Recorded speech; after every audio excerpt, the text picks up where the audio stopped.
मेरे पास आया है Realme 5। इसमें प्रॉब्लम है boot image has been destroyed. यानी आप देख सकते हैं स्क्रीन के ऊपर कुछ इस तरह का मैसेज आता है जब मोबाइल ऑन करते हैं। तो मैंने एमएमसी को काफ़ी दिनों पहले ही निकाल के रख लिया था ताकि इसका बैकअप ले सकूँ। यूएफआई बॉक्स से मैंने इसका बैकअप लेके रखा है, सिक्योरिटी बैकअप लेकर रखा है और मैंने इंतज़ार किया कि मेरे पास फ्लैश 64 आएगा तब मैं इसको प्रोग्राम करूँगा और इसका वीडियो बनाऊँगा। तो दोस्तों यहाँ पर मैंने फ्लैश 64 को ओपन कर दिया है और यहाँ पर अपन अभी चेक करते हैं इसको, इसका प्रोसेस क्या है एमएमसी को रिपेयर करने का।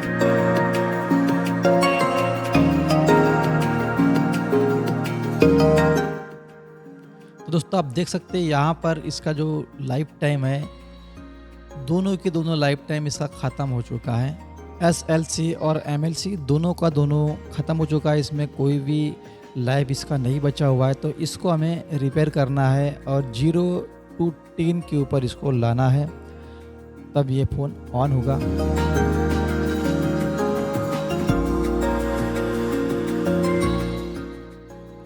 दोस्तों यहाँ पर मैं सबसे पहले बैकअप ले लूँगा। यहाँ पर मैं आरपीएम को रीड कर रहा हूँ।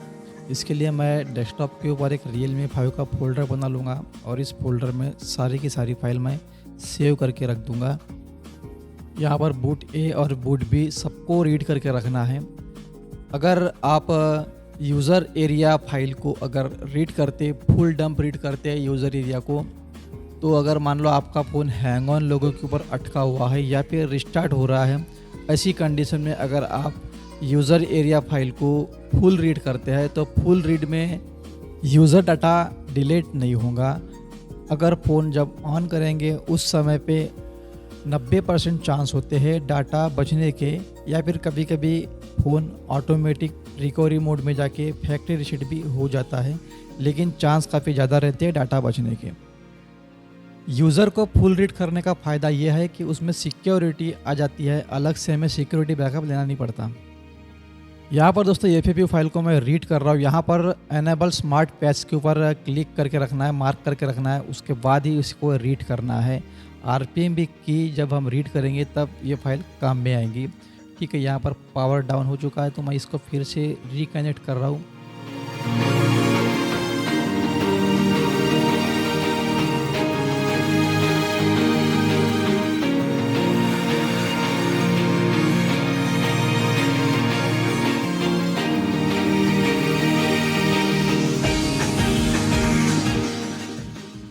अब मैं यूज़र फाइल को रीड कर रहा हूँ, फुल बैकअप ले रहा हूँ। स्किप यूज़र डाटा के ऊपर मार्क करके मैंने उसके ऊपर मार्क कर दिया, डाटा इसमें रीड नहीं होगा क्योंकि मोबाइल का वैसे भी प्रोग्राम जो सॉफ्टवेयर था वो करप्ट था, क्योंकि इसमें boot image has been destroyed का प्रॉब्लम आ रहा था। तो ये ऐसे भी फ़ोन अगर हम इसको बाद में ये यूज़र एरिया को फ्लैश कर भी देंगे तो फ़ोन कंप्लीट ऑन नहीं होगा, हमें अलग से फ्लैश करना पड़ेगा।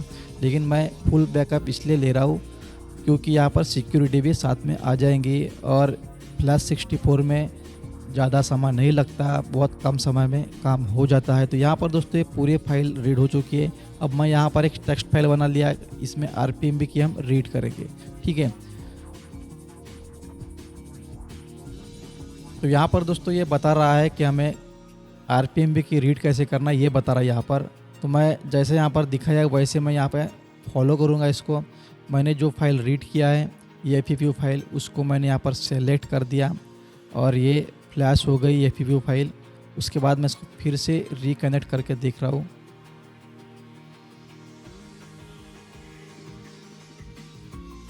जैसे मैंने किया वैसे ही करना है।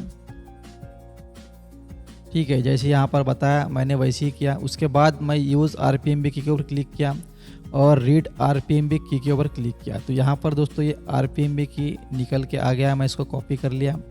कॉपी करने के बाद मैं यहाँ पर सेव करके रख देता हूँ।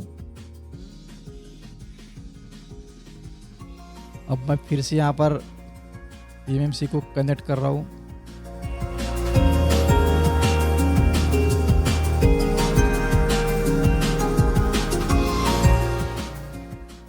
तो यहाँ पर दोस्तों ये कनेक्ट हो गया। अब मैं क्या करूँगा, इसको फुल फैक्ट्री रीसेट करूँगा और उसी एफएपीयू फाइल को फ्लैश करूँगा जिसको मैंने रीड करके रखा था।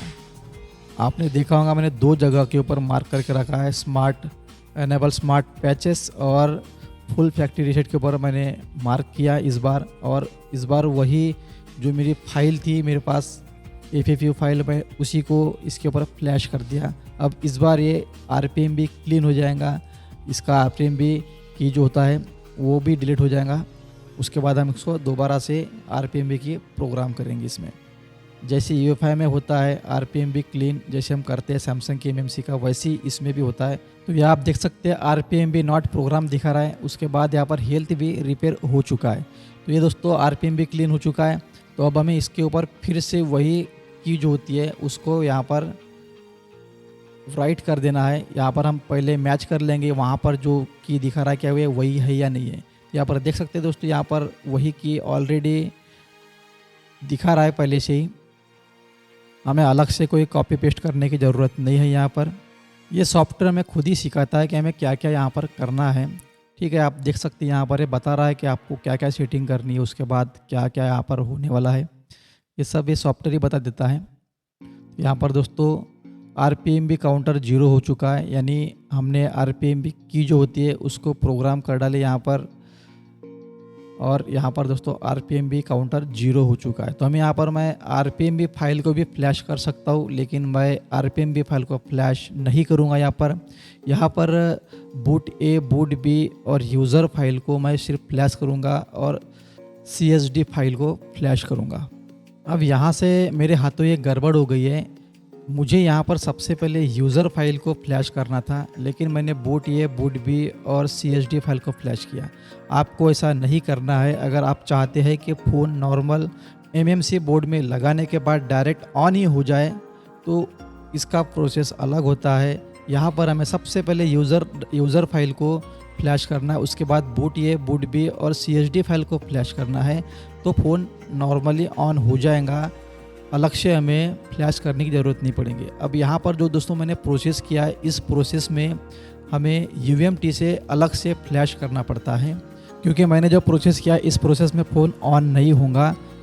उसके लिए हमें EDL मोड से कनेक्ट करना पड़ेगा और UMT से फ्लैश करना पड़ेगा। EDL मोड के लिए CL या फिर डाटा 0 को शॉर्ट करना पड़ेगा ग्राउंड से। अब दोस्तों मैंने यहाँ पर फुल डंप तो रीड किया था, लेकिन फिर भी मेरे फ़ोन में इसी तरह का मैसेज आएगा जब मोबाइल ऑन होगा, क्योंकि ये जो डंप था ये डंप ऑलरेडी पहले से करप्ट था। यूज़र एरिया इसका ऑलरेडी करप्ट था और मैंने उसी करप्ट एरिया को इसके ऊपर वापस से फ्लैश किया, इसके ऊपर प्रोग्राम किया।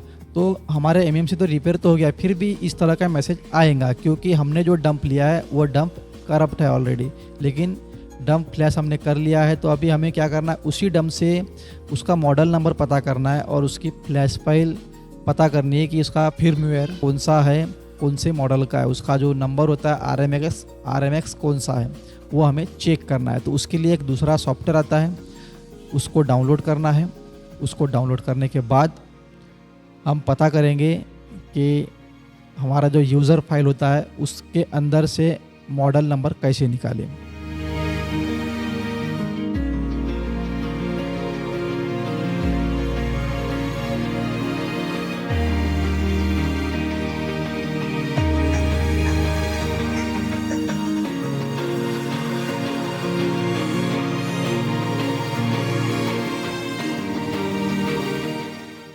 अब दोस्तों मैं ये जो प्रोसेस कर रहा हूँ, इस प्रोसेस में लास्ट में फ्लैश करना पड़ेगा। ये इस तरह की प्रोसेस नहीं करना है, बस हमें यूज़र एरिया को पहले फ्लैश करना है और उसके बाद बूट A, बूट B और CSD को फ्लैश करना है। तो आपको ये सब प्रोसेस करनी नहीं पड़ेंगी। यहाँ पर जो मैं क्वालकॉम कॉन्फ़िगर कर रहा हूँ ये सब चीज़ें नहीं करना पड़ेगा। हाँ, अगर आप फ्लैश कर सकते हैं तो ये सब चीज़ें कर सकते हैं बाद में, अगर आपको फ्लैश करना हो मोबाइल को। तो यहाँ पर दोस्तों एक फ़ाइल हमें डाउनलोड करनी है। उस फाइल के ज़रिए पता चलेगा, HXD नाम की एक फ़ाइल आती है, सॉफ्टवेयर आता है, इस सॉफ्टवेयर को हमें इंस्टॉल करना है।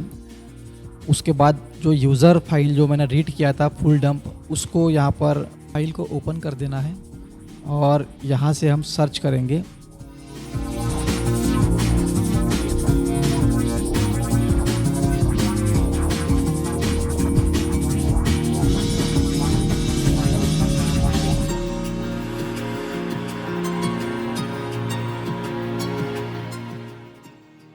तो दोस्तों यहाँ पर मैंने ये इंस्टॉल कर लिया। अब यहाँ पर मैं जो फाइल थी उसको यहाँ पर सिलेक्ट कर दूंगा। यूज़र फाइल को सिलेक्ट करना है सिर्फ।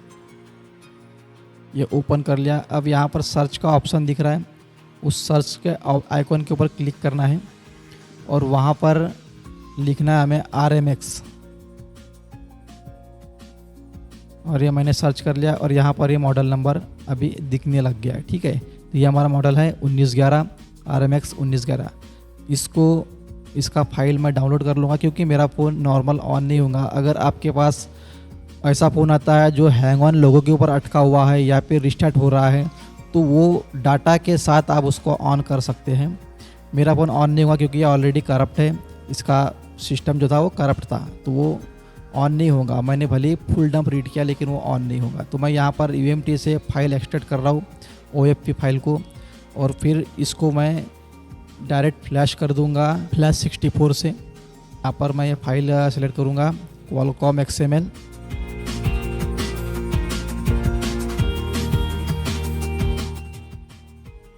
और ये रॉ फ्लैश फाइल लोड हो चुकी है। अब दोस्तों इस तरह का प्रॉब्लम है मेरे फ़ोन में। अगर मैं अभी ऑन भी कर लेता तब भी इसी तरह का प्रॉब्लम दिखाता। यूज़र एरिया फ्लैश हो जाए या फिर पूरा काम कंप्लीट हो जाए, आपने फ्लैश फाइल भी फ्लैश कर लिया है, उसके बाद आपको MBR के ऊपर क्लिक करना है जिससे GPT रिपेयर हो जाएगा। दोस्तों आपको कुछ नहीं करना है, यूज़र एरिया को पहले फ्लैश करना है। बूट A और बूट B और CSD, इन तीनों फाइल को बाद में फ्लैश करना है। मैंने यहाँ पर उल्टा किया था। ठीक है, मैंने जैसे किया वैसे नहीं करना है। बूट A, बूट B और CSD को लास्ट में फ्लैश करोगे तो आपको Qualcomm जेनरिक 2 कॉन्फ़िगर नहीं करना पड़ेगा। आप फ्लैश भी कर सकते हैं अगर आपको इस तरह का प्रॉब्लम आ रहा है तो। जैसे कि यहाँ पर मैंने दिखाया boot image has been destroyed का जो प्रॉब्लम होता है, अगर इस तरह का प्रॉब्लम रहता है तो आप इसी टूल से फ्लैश भी कर सकते हैं। अब यहाँ पर मैं MBR फिक्स कर दूंगा, GPT पार्टीशन को रिपेयर कर दूंगा और ये फ़ोन नॉर्मल ऑन होना चाहिए, लेकिन ये फ़ोन दोस्तों ऑन नहीं होता क्योंकि मैंने यहाँ पर गड़बड़ कर लिया था। और दोस्तों ये हो गया है। मैंने अभी MMC मोबाइल में लगाऊंगा, फ़ोन ऑन नहीं होगा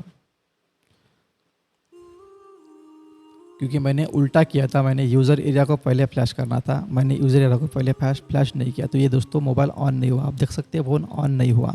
तो ये ऑन हुआ कैसे बता रहा हूँ मैंने UMT से फ्लैश इसको नहीं किया, मैंने फिर से ISP जंपर से इसको कनेक्ट किया। ISP जंपर से कनेक्ट करने के बाद मैंने फ्लैश 64 बॉक्स से ही इसका जो बूट A, बूट B और CSD फाइल को दोबारा से फ्लैश किया। ठीक है, यूज़र एरिया को मैंने दोबारा फ्लैश नहीं किया।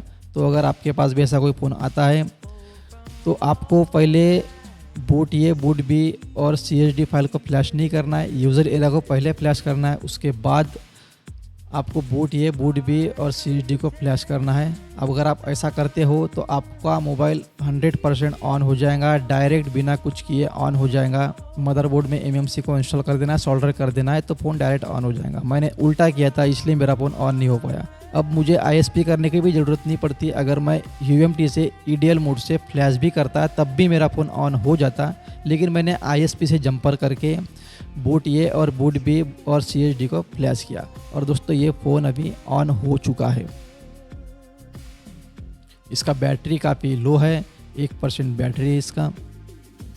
और दोस्तों ये जो कैमरा लगा हुआ है ये मोबाइल का कैमरा, इसकी भी बैटरी लो हो जाती है और ये भी बंद हो जाता है।